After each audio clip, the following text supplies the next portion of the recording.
Hey y'all, non-stream version of Strawberin0 here again. Hopefully back to streaming soon, you know. Not much of an intro, I'm reacting to Songs of Syx review, Deranged Edition by SsethTzeentach.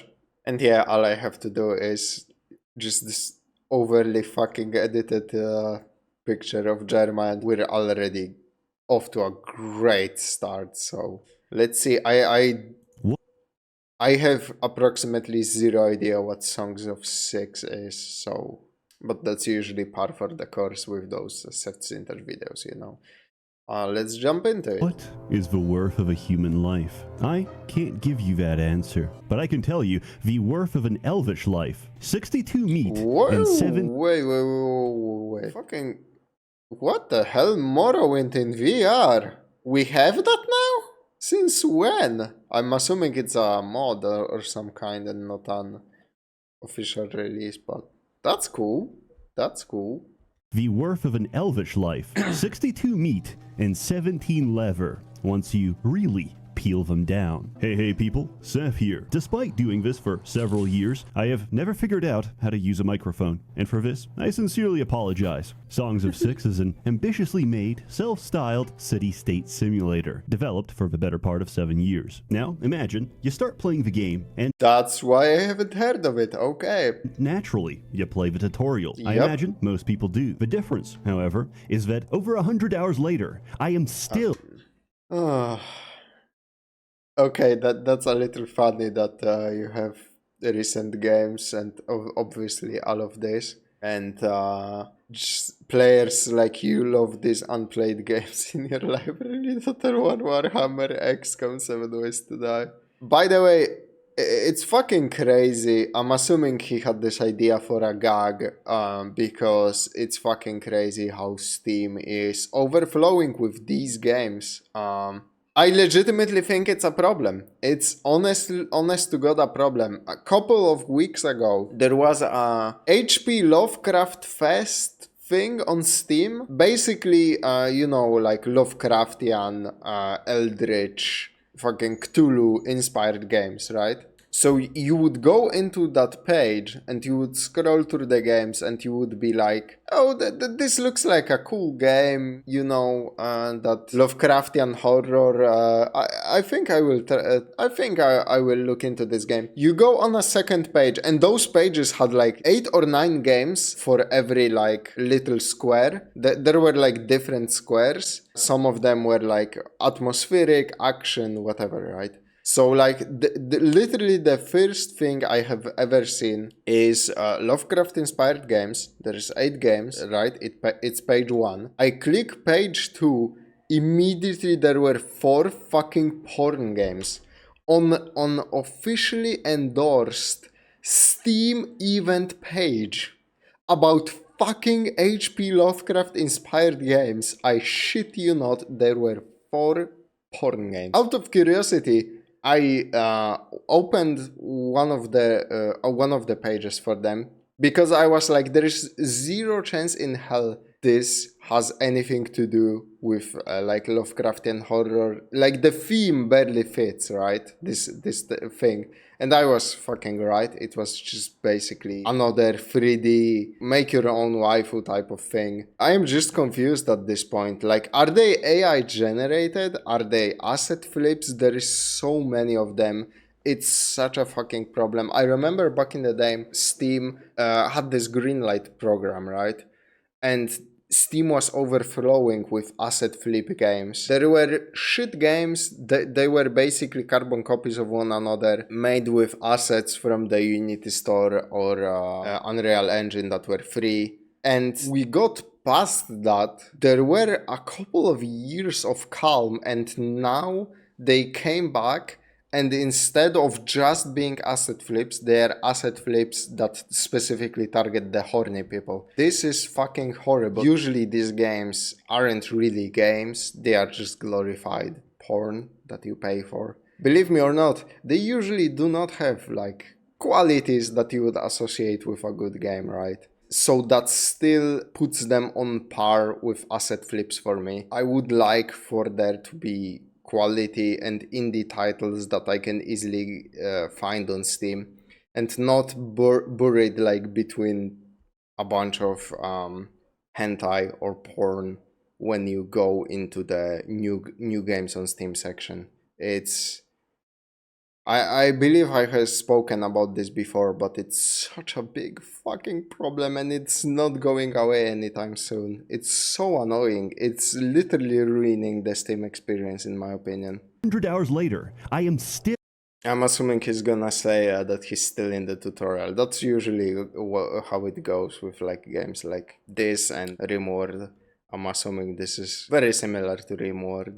Still on the tutorial. This is the story of Jackaton, the default starting location for the tutorial, which is named after the developer. We have no mountains, no natural resources, a sprinkle of trees, a small lake, and generally nothing. We're sandwiched between four neighbors, the city-states of Tegenval and Sluva, and the empires of Starless and Ulisu. In a word, it's not looking very good for us. In the beginning, you start with a couple dozen citizens and a dream of something greater. Unfortunately, we are Crotonians. These are peaceful, vegetarian pigmen with no aspirations beyond slumming in the dirt and farming crops. But for our purposes... Isn't that just like that Settlers game then? I mean that race specifically.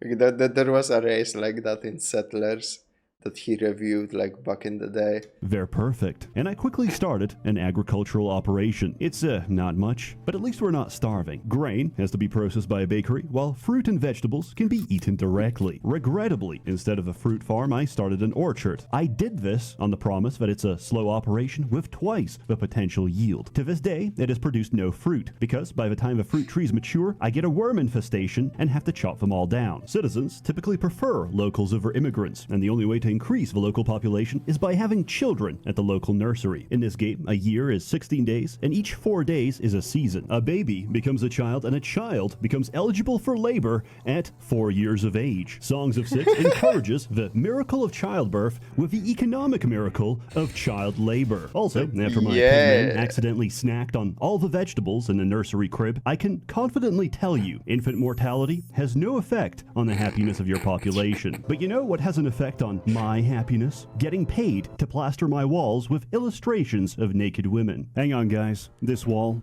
it's so barren, so dumb, yeah, it's gonna be the metal posters things. I forget what it is. Lifeless. Luckily, today's sponsor is Displate. Displate is a unique metal poster designed to... By the way, this plate is very fucking overpriced. I wouldn't advise getting it. It's honestly better to get a very large scale print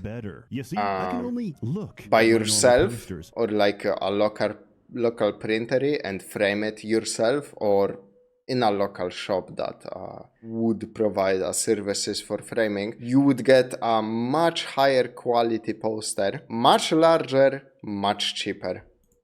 That's a problem, and the solution and is like Display's brand new obviously collection. Now I can run my fingers along my obviously Displate's one of the promises of their product is that you place a fucking sticker on the wall and then you can magnet your poster to it, right?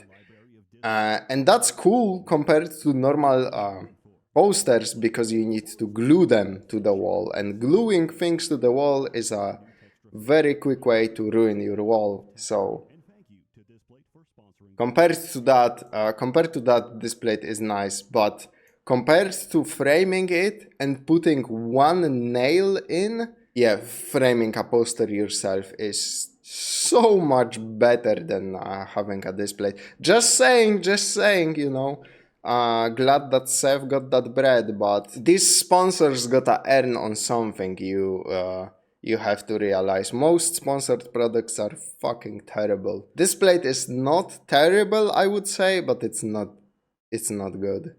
And dies on happiness. If you fail to keep your citizens happy, you'll start a failure cascade that ends in ruin. The simulation goes down to each individual citizen and measures the average fulfillment of their needs and desires for that particular race. Race is an interesting topic. Some races don't get along. Some races Damn, are that's predisposed to crazy. crime. Some races control our educational sector, our labs, and our academia. But what else am I supposed to do when everyone else hates education? I'm talking, of course, about none other than humans. Humans are troublesome, criminal, and have the lowest sanity score of any race, which means an essential component of any healthy human. Okay, you know what? That kinda makes sense. Elves or dwarves would not invent TikTok. Only we can do that to ourselves and our fellow human beings. Population is an asylum, but they heckin' love science, which is important because this game handles research in a unique fashion. You don't just learn something. No, you research it, and then you have to pass on that generational knowledge across time. Remember, we don't start with paper. We get to that point after multiple generations of oral tradition. And even then, we have to maintain and preserve our existing... Okay, so it's like a mix between Rimworld and Civilization almost. That's when I use those comparisons, mind you, dear viewer, I'm talking broad strokes, okay? Those are completely different games. This, Rimworld and Civilization, are completely different games intended for different audiences, but making those sort of comparisons is easy for my monkey brain, and I like it. And in general terms, not without actually, it works. It works for what it's intended to do. And it's intended for like easy visualization of what this game might be, because 99.9% of people who watched this video and my reaction haven't touched the game, I bet. Knowledge against entropy. Almost every other race dislikes intellectualism and prefers to be indoctrinated. This is advantageous as it fosters loyalty in the absence of happiness. An open mind is an open bussy, its gates unbarred and unguarded. You know what? An open mind is an open bussy, its gates unbarred and unguarded. If Shapiro said this, he would be actually based. Some might argue that great men are made, not born. In the case of Dondorians, that is literally true, because they appear as fully formed adults at the base of a mountain. For this reason, the only way to get Dondorians is by immigration. They're good at mining, they're good at Minecraft, they're basically dwarves. The Talapi are forest-dwelling elves. They're good with trees, and they're good with interesting mechanic, they just nature. spawn. What else? They're also known for violating human men for several days before they cannibalize them. Bizarrely, this makes them compatible with a cave-dwelling Garfimi, who are effectively bugmen. What they lack in skill, they make up for with raw numbers. And there's nothing bugs enjoy more than plucking limbs from the other races. And while most cities will have a mixed population, some races don't get along with anyone. Viamevia are coastal-dwelling lizardmen. They're uniquely xenophobic and incompatible with other races, which is offset by their impressive physique. So they're the British, right? I'm fucking sorry. I'm sorry, that was uncalled for. And high lifespan. If you want a true monocultural isolationist experience, try the lizards. Finally, there are two giant races you can't normally get. The in-lore explanation is that their populations have been decimated over the course of several great wars. If you control a region containing a haven and satisfy their high demands, they can be convinced to join your cause. While they have many differences, they do share a common trait. They're fucking gigantic and make for the best shock troops in the entire game. There's a bit of an irony in the sense that they're incredibly rare and almost extinct, and the best thing they're good at is getting even more extinct. The Argonash are spider leviathans with a voracious appetite. They don't care for anything except food, which may sound simple until you realize the logistical nightmare of providing 4 meals a day to every person on the map. The Cantors may ask for more up front, but they're easier to satisfy. Generally. Once I arrested 2 people at the same time, but only had 1 courtroom. One of the 2 arrested thieves had no legal representation. They considered this a complete breakdown of my legal system and left in disgust. But at the time, I knew none of this. I was a young blood, desperate to turn a profit and expand my settlement. YouTubers are a prime example of making the most amount of money with the least amount of skill and intellect. In a fair society, these are the people who should be toiling in the coal mines and dying of black lung. Appropriately, I simulated this by importing Garfimi slaves and renaming them to my favorite content creators. I invested so much into this coal mining operation only to find out I've spent several in-game years for a tar pit with 30% efficiency. It wasn't just unprofitable, but because of the size and scale, the cost of maintenance alone sent me into the red. On the other hand, I found out slavery is actually quite well received, as my citizens enjoy a slave population so long as it's not their own. My settlement grew, and unfortunately, crime had become an issue. Another day, another flashing. The people lived in fear. Arrests had to be made, but The fact that this game, like, theft, vandalism, and murder. Okay, that's fair to work into your crime system in a video game. But flashing? Why that specifically? I have a sneaking suspicion that this might be one of those game creators' barely disguised fetishes or something. another day, another flashing. The people lived in fear. Arrests had to be made, but because I spread myself so thin, I didn't have the resources or manpower to enforce it. And so, the public indecency continued until I increased my coverage. And after the prison started filling up, I am forced to make a difficult statement. Dundorians are sex pests. Of the 5 indecent exposers, all 5 have been dwarves.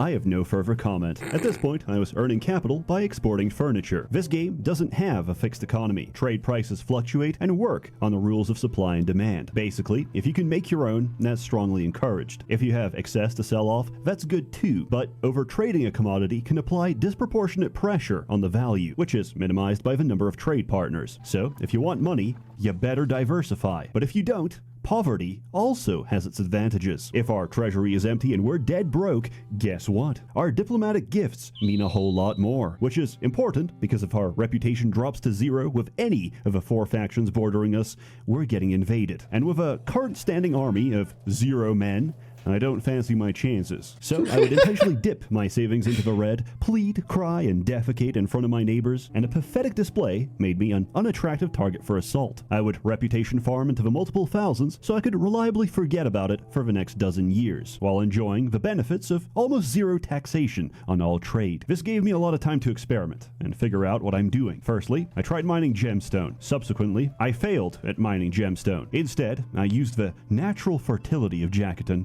and turned it into an opium plantation. I still had a lot of classic Arthemi slaves left over and put them to work in fields of poppies and cotton. However, I got overly ambitious and my bugs got a little rowdy. There is no other situation where the following words can be said.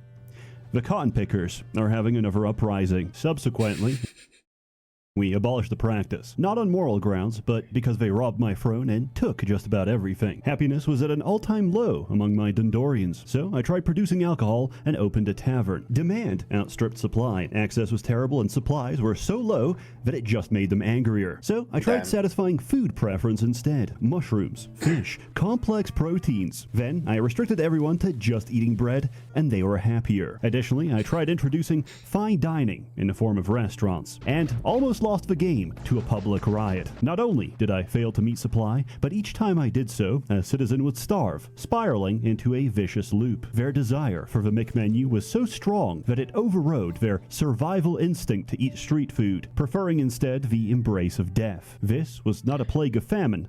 It was a plague of choice. After the many lessons learned, alcohol is haram, cooking is forbidden, and our entire food pyramid is bread. Finally, I did make a breakthrough in citizen satisfaction. It turns out that when I select and look at a random peasant, they are not meant to be caked in shit. And only after building bathhouses 40 hours into the game did I make that connection. Around this time, I also realized, after reading the tooltip, the reason for my insane cost of maintenance. You see, buildings have walls. Walls increase isolation.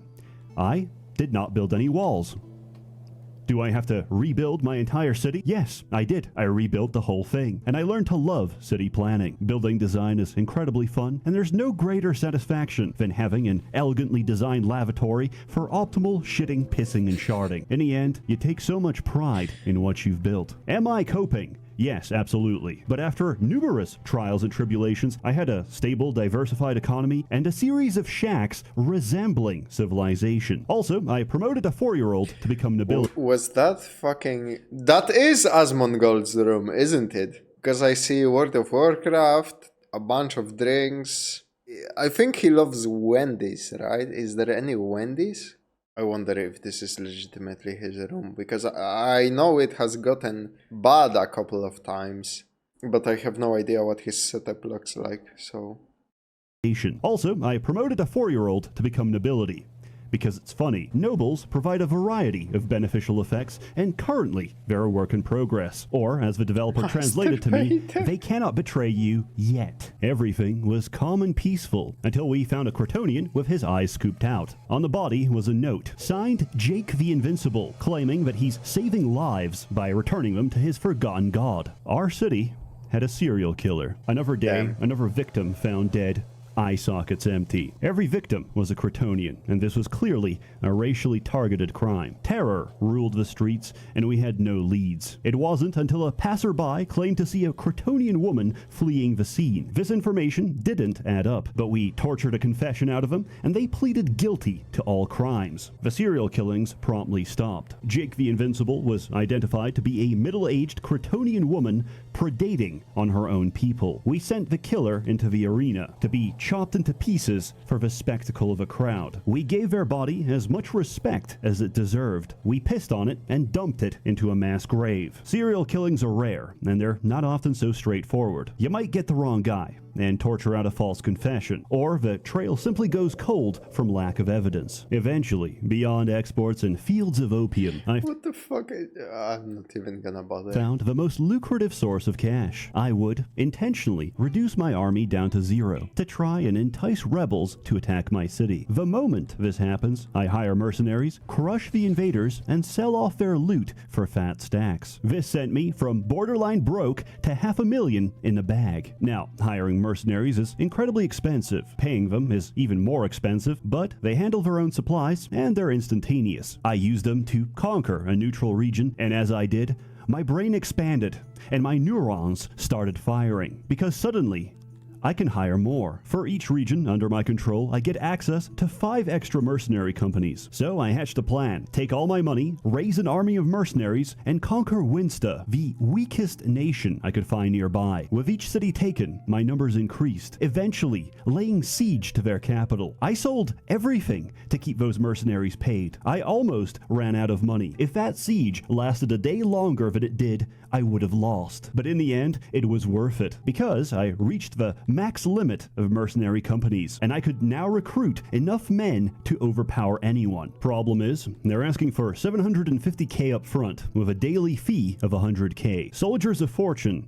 have a steep asking price, but what if the Golden Horde could pay for itself? I've been on the back foot of negotiations, pleading and groveling to my neighbors for mercy, until now. Selling my spoils, I muster a short-lived but massive army, declare war, intercept their army, and immediately sue for peace, to which they have no option but to accept my favorable terms. The best part about shotgun diplomacy is you already know the answer each time, because once they surrender, we do it again until we empty their entire treasury. Unknowingly, they just paid for their own demise. The century of humiliation was over as Jackaton turned on their allies. No longer will I be extorted each time it's their nephew's birthday. Tegenval and Sluva were too small to resist. The Elvish Empire of Starless to the north was a different story, but led to the development of strategies I'd replicate going forward. Economic hyperwar is the act of manipulating the enemy to take decisions that are numerically beneficial while destroying them internally. We invade cities, sell them back to the enemy, only to invade them again. Then we use them as bartering chips for other cities, take control of those cities, demolish the walls, and advance our front line. We remove the need for extended siege and reduce the enemy to a single fight. There was only one exception to this. As luck would have it, the human empire of Ulisu to the south had the largest standing army in the world. Even if I recruited every mercenary, I would still be outnumbered 2-1. So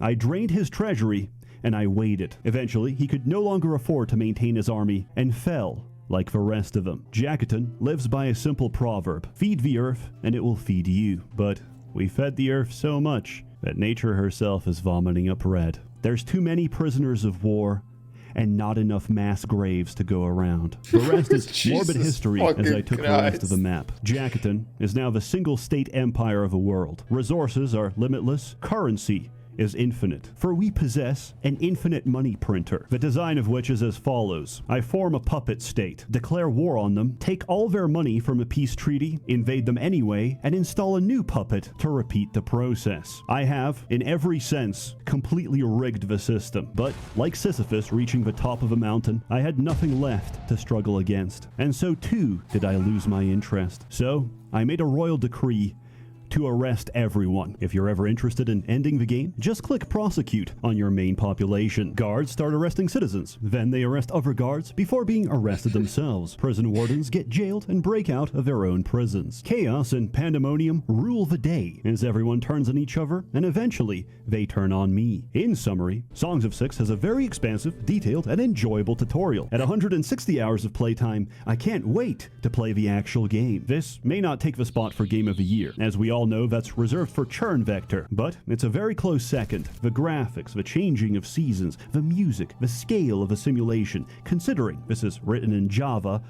I have no words. There's no other game where the line between city builder and sociopathy is so blurred. Yeah, this is very fucking impressive, to be honest. God damn.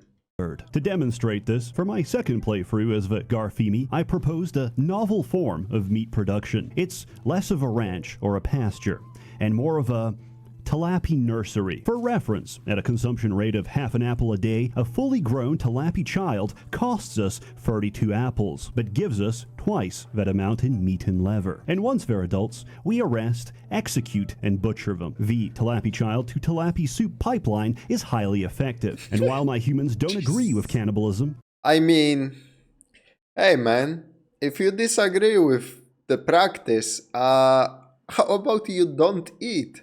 See how well that turns out for you. Cannibalism, because they're bigoted chuds that can't grasp the richness of Garfimi culture, their stomachs can't complain. Yeah, yep. Have we learned today? 1. Prisoners are the ultimate cash crop. Labor is a resource, and so are they. 2. Look past people and their differences, and see them instead as a source of protein. 3. Much like real life, retirement is economically unfeasible, and exists only as a carrot and stick to motivate the working class. I give this game my highest recommendation. I give it no days of food out of we're about to starve. And because it's mainly one guy and not a corporate entity, I can just ask for a sale. If you're interested, it's 20% off on GOG and Steam for the rest of April. The first 100 to use the link win a free chemical castration or prefrontal lobotomy. Terms and conditions may apply. As always, more content to come, so stay tuned. A warm thanks to the many members of the Merchants Guild generously funding and bankrolling these videos. You're all truly wonderful. Have a good one.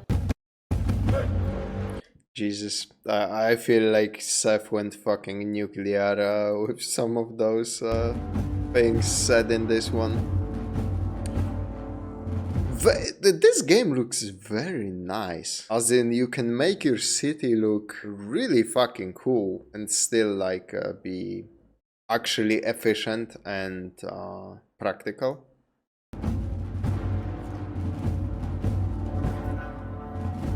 I like the sprites. I like the sprites a lot, you know. And the fact that it's more fantasy than RimWorld's like sci-fi, this really does seem cool. While there are very superficial things you can compare and say that some systems are similar, these targets are completely different. The target audience of this game is completely different, is what I meant to say. I wonder how deep is the combat system actually. Is it fully automatic or... Because it looked like the fight begins by placing your army, and then it kinda looked more like automated, like you don't have that much control over it. But I could be wrong. Oh, let's see, there's a bit where he fights, I guess. Oh, this is like a tactical cam or something. But yeah, there's clearly like formations, right? See? That's a formation, that's a formation. This looks a little bit funny, like they are in formation, but they're just walking forward as like a giant mass. I'm very, very curious about this game now. And yeah, that's pretty much everything. So yeah, thank you very much for watching, and hopefully you enjoyed the video, and I will see you guys in the next one. Have a great day out there.